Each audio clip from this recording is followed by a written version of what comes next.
30 December থেকে BPL এর উন্মাদনা মাতবে দেশ, কিন্তু দেশের ক্রিকেট ভক্তদের জন্য দুঃসংবাদ হলো এবারের বিপিএল এর মাঠে দেখা যাবে না দেশের বড় দুই সুপারস্টার সাকিব মাশরাফিকে।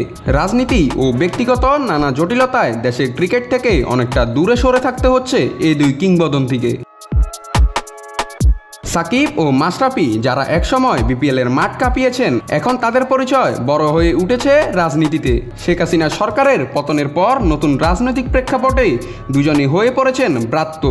হত্যা ও নাশকতা মামলায় তাদের নাম জড়ানো হয়েছে, যা বড় প্রভাব ফেলেছে তাদের ক্রিকেট ক্যারিয়ারের উপর।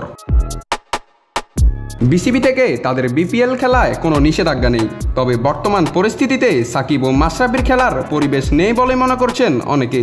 সিলেট স্ট্রাইকার্সের মাশরাফি তো দীর্ঘদিন ধরে মাঠের বাইরে।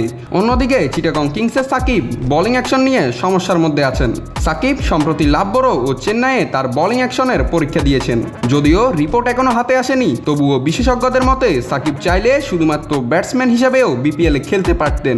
তবে বর্তমান পরিস্থিতি তার জন্য সেই সুযোগও জটিল করে তুলেছে। বাংলাদেশের ক্রিকেটে সাকিব ও মাশরাফির অবদান অমূল্য, তবে রাজনীতি ও অন্যান্য জটিলতায় তাদের এই অনুপস্থিতি ভক্তদের জন্য বড় ধাক্কা। দেখা যাক ভবিষ্যতে আবার কবে মাঠে নামে এই দুই তারকা। নাত রাহুল, নিউজ না স্পোর্টস।